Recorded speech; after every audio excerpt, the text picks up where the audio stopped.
Bonjour la famille, j'espère que vous portez bien. Alors de mon côté, je me porte super bien.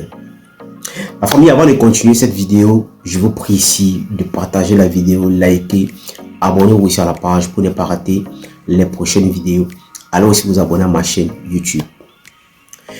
Il y a quelques jours ici où il y a quelqu'un qui disait sur une chaîne de télé que si tu parviens à remettre l'argent aux gens de la base du MSC, de Maurice Kamto, ils vont bagarrer entre eux.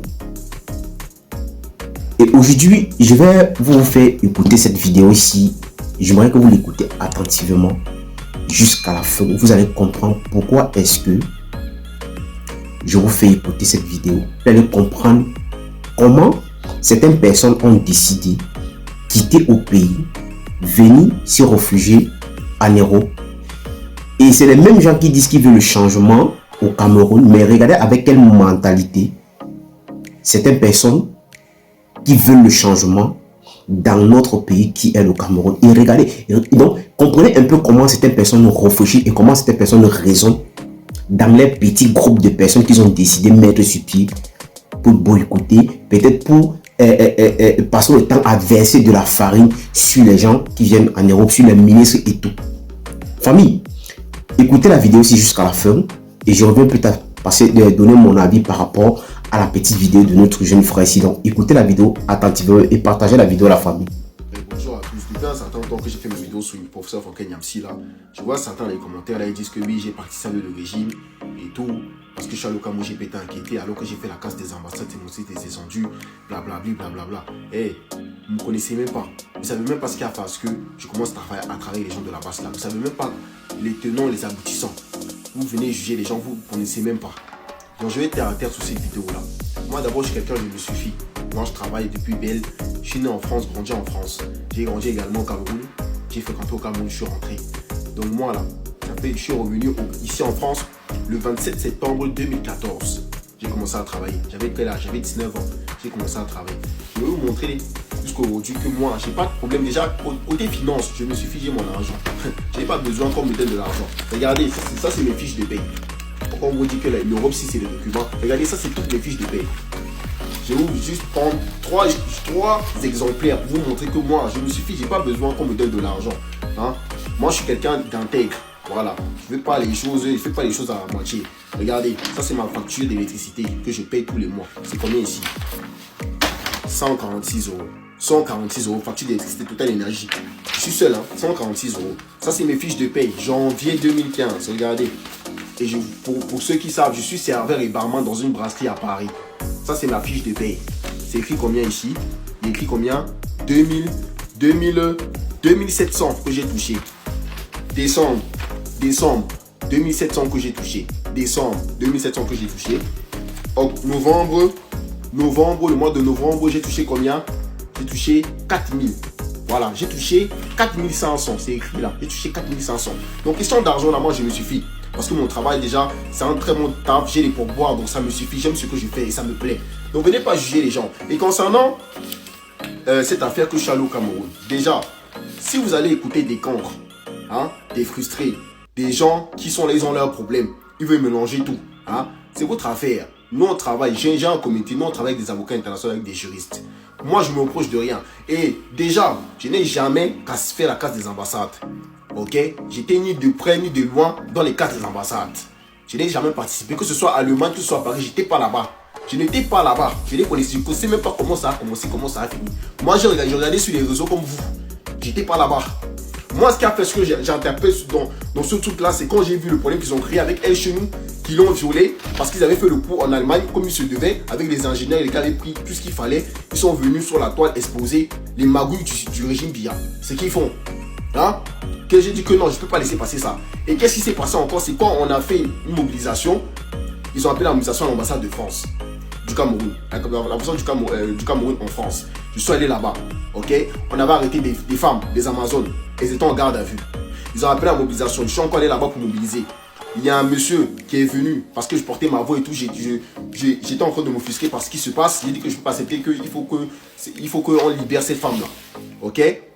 C'est là que le policier lui me met un coup de poing. Ok? Et c'est quand je me défends que là, ils me mettent aussi en garde à vue. Et quand on me met en garde à vue, après ça, quelques temps après, il y a Camon la Panthère qui vient.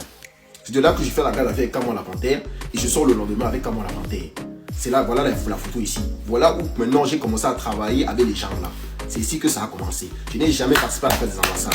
Et puis de toute façon, si c'est pour s'engager pour libérer le Cameroun, vous avez peur, c'est votre affaire. Moi, j'ai pas peur. Moi, j'ai peur de rien, je m'approche de rien. J'ai fait que dénoncer les injustices qui se passent dans mon pays. Parce que j'ai grandi, j'ai vécu le pays, je sais comment ça se passe. Hein? Ce qu'on a subi sur ce régime-là. Si c'est que ce régime-là servait et protégeait les intérêts des Camerounais, c'est que je restais. Parce que j'ai eu la chance d'être né dans une grande famille. Hein? On nous appelle les enfants des bonbons. Hein? On nous appelle même les enfants bien nés. Les enfants bien nés. Moi, je ne souffrais de rien au pays. Je ne manquais de rien. J'avais mon chauffeur, tous les ménagers. Je n'avais pas de problème. Mais c'est pas pour autant que, avec ce régime-là, ça n'allait pas. Ils étaient obligés de venir en Europe. Parce que si Paul Biya gérait le pays comme il se devait, c'est qu'on ne venait pas ici, là. Je vous dis la vérité. C'est qu'on ne venait pas. On vient faire quoi ici en France? On vient chercher quoi ici? Hein? Mais quand on a dévalé le cours des esclaves de salon que la France nous a imposé, vous croyez qu'on va faire comment? Et quand on dénonce, vous dites qu'on va... Mais on est obligé de dénoncer, c'est pas normal. Il faut que ça change au pays. Il y a quelque chose qui ne va pas, il n'y a aucune avancée au pays. Il y a un problème. Il y a un problème. Donc si vous voulez expliquer des frustrés qui sont là, qui sont dans des situations irrégulières, pour certains, ça tente de faire des demandes d'asile. Pour certains, ils sont là, sont domicile fixe, ils sont là. Hein? Quand pour des gens avec qui j'ai travaillé, on demande de faire des cagnottes, ils sont incapables de sortir 10 euros, 20 euros. C'est quoi ça? Et c'est les gens qui disent qu'ils veulent appeler à chasser Biya. À chasser Biya. Voilà. Des gens qui sont instables. Qui sont toujours dans des guerres de personnes. La révolution du libertinage. Voilà. Quand j'ai vu tout ça, là, j'ai dit que ça ne vaut pas la peine. J'ai même perdu mon travail à cause de ça. J'ai perdu mon travail parce que quand on avait fait le mouvement à Lyon, on m'a convoqué au travail. Après que je rentre du Mali, quand on était habité au Mali, j'étais convoqué au travail. Ils m'ont viré. Mais c'était un mal pour un bien. Parce que ça m'a permis de me concentrer même sur moi-même. Parce que j'ai déraillé un peu là. Parce que ce truc-là, quand tu entres, ça devient... C'est comme une drogue, faut faire attention. Donc ne parlez pas ce que vous ne maîtrisez pas. Qui vous a dit que vous pouvez parler au Cameroun? Vous allez faire la demande du visa. Et c'est n'importe qui parle au Cameroun. C'est un budget pour aller au Cameroun. Minimum, moi j'ai eu pour 1500 euros. Il y a que déjà le visa qu'il faut payer. Le billet d'avion qu'il faut payer. Hein? Les dépenses, tout ça. Minimum, tu as 1500 euros. Imaginez ceux qui ont des mounas, qui ont des enfants. Ils font comment? C'est un budget. On vous a demandé, vous avez refusé. Vous n'avez vos frustrations que je dois parler au pays. Qui vous a dit si vous voulez écouter des frustrés, c'est votre affaire. C'est votre affaire. Il y en a beaucoup, même ceux qui sont du MRC qui viennent ici, il faut les aller-retour en France, Cameroun, tout le temps. Ils ne sont pas inquiétés. Pourquoi c'est moi qu'on va venir inquiéter? Que j'ai fait quoi? J'ai d'abord fait quoi? J'ai fait quoi? Vous êtes là, vous êtes frustrés, vous n'avez pas vos moyens, vous croyez que quoi? Oh, il faut excuser les gens. Donc ne parlez pas ce que vous ne maîtrisez pas, s'il vous plaît. Moi, je me suffis, je suis très bien. J'ai mon argent. Et je n'aime pas faire semblant. Même ceux qui ont travaillé avec moi, ils le savent. Ils le savent, je n'aime pas faire semblant. Même quand j'entends certains qui disent que oui, oh, chez nous c'est ton mentor, vous ne me connaissez pas. Ma parole, vous ne me connaissez pas. Demandez à Jan Raïssa, demandez à Roséline, ceux avec qui j'ai travaillé, comment moi je suis. Vous ne me connaissez pas, moi, j'aime pas faire semblant. Je me suis embrouillé plusieurs fois. Chez nous, nous sommes des hommes, on parle d'hommes. On ne veut pas venir sur les réseaux pour vous dire que je me suis embrouillé chez nous. On résout nos problèmes. Il y a beaucoup de choses qu'il a fait que ça m'a déplu. J'ai dit non, je ne suis pas d'accord avec ça. Vous croyez quoi? Vous croyez moi je suis un pantin ou quoi? Moi je suis pas comme ça moi. Moi j'ai peur de rien moi. Oh, c'est quel affairage que vous voulez faire là? Mais il faut arrêter dans les magouilles que vous racontez des conneries. Qui vous empêche d'aller au Cameroun? Qui? Si vous voulez écouter certains cancres, c'est votre problème. C'est votre problème. Nous on travaille avec des avocats. On est une équipe des avocats internationaux et des juristes. On a fait les démarches qu'il fallait faire. Moi j'ai pas été inquiété. Et d'abord, je ne vais pas au Cameroun en tant que citoyen français. Je ne vois même pas le coup. Pourquoi avoir m'inquiéter? J'ai fait quoi? J'ai fait quoi? Je n'ai pas participé à la carte des ambassades. Moi, j'ai fait l'hôtel, mes risques de mobilisation comme eux là. Après, j'ai commencé à travailler avec ces gens. J'ai vu comment ils travaillent. J'ai dit que ça ne vaut pas la peine. Ça ne vaut pas la peine. Moi, je pleure les Camerounais. Ces gens-là ne nous respectent pas. Ils ne nous respectent pas. Ils sont en train de jouer avec le temps. On ne joue pas avec le temps. On ne joue pas avec ce régime-là. Il faut travailler. C'est des gens qui ne travaillent pas. Ils sont là, ils font des réunions pour faire des procès sur la vie privée des gens. Tel a fait ça, tel a fait ça, tel couche avec tel couche avec tel. Voilà. Révolution du libertinage. Pour certains. Donc moi je vous dis, ça ne vaut pas la peine. La diaspora, la Paris, c'est pourri.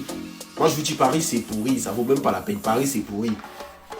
À l'Allemagne encore. Alors la famille, j'espère que vous avez écouté notre jeune frère qui essaie un peu d'expliquer pourquoi est-ce que il a décidé de ne plus travailler avec les gens qui passent le temps à casser les ambassades ici, à verser la farine sur les gens. Et il explique pourquoi est-ce que il a intégré le groupe. Donc, il explique le pourquoi il avait pris la décision d'intégrer ce groupe-là.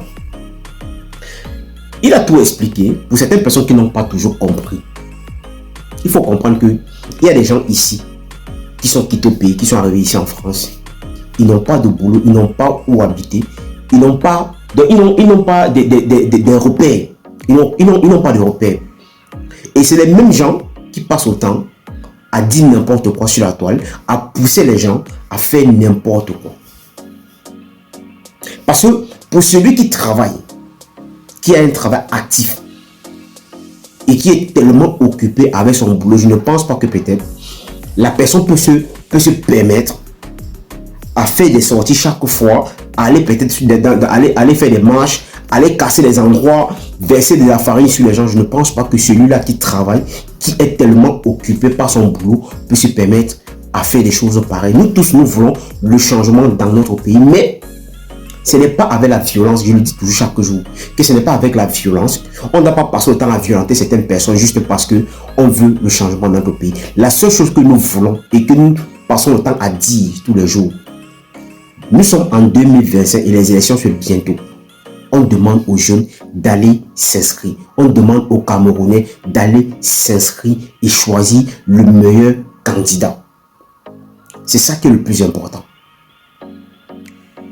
Oui, parce que si tu prends ta décision d'aller t'inscrire et voter, c'est le plus important.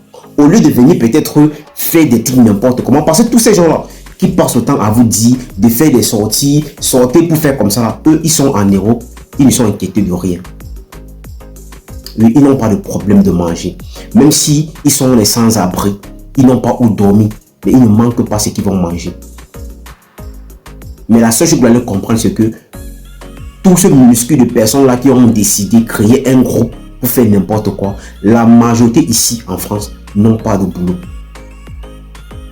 Beaucoup d'entre eux ne travaillent pas. Ils ne font absolument rien du tout. Ils se pavane un peu partout. Comme ce frère a dit, que c'est un minuscule de personnes qui sont là, ils se discutent chaque fois pour de l'argent, ils se discutent les femmes et tout, parce que la seule chose qu'ils savaient faire, c'est de parler de la vie des gens. Ils ne sont même pas eux-mêmes sérieux dans ce qu'ils ont décidé de faire. Mais comment est-ce que nous allons, et comment c'est fait que certaines personnes vont prendre la responsabilité peut-être de les suivre dans les bêtises. Et c'est pour ça qu'il y a plusieurs personnes qui ne les suivent pas, qui ne sont pas d'accord par rapport à ce qu'ils font. Parce que au moins, si c'était au moins sérieux, ça pourrait se comprendre. Mais c'est vous qui passez le temps à discuter n'importe quoi, dire n'importe quoi, discuter des femmes, que telle a sorti la femme de telle a fait comme ça. Mais vous voulez qu'on vous prenne au sérieux comment? On ne peut pas vous prendre au sérieux. Et grâce à vous aujourd'hui, le nom de ce papa qu'on appelle Moïse Kamto est sali. Les gens ne parviennent plus à le respecter. Il y a certaines personnes qui ne parviennent même plus à le faire confiance. Pourquoi?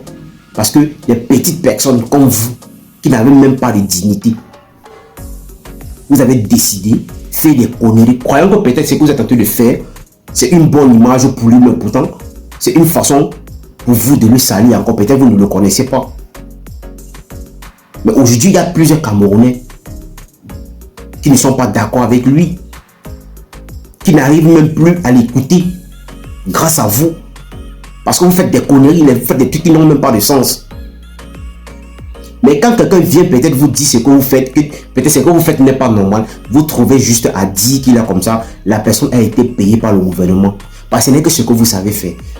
Comme votre soi-disant, comment on l'appelle, c'est Vassero, il passe le temps à dire n'importe quoi sur le professeur Niamsi.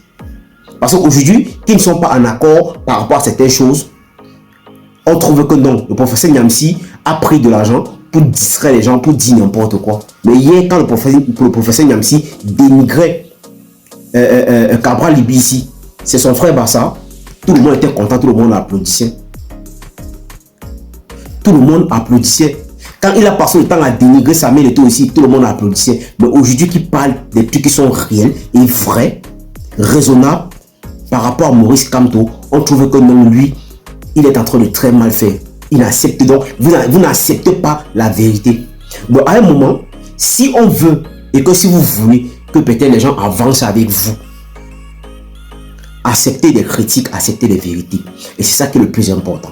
Parce que dans la vie, si on ne te dit pas les vérités, que si tu n'acceptes pas tes propres critiques à toi, tu ne peux pas avancer.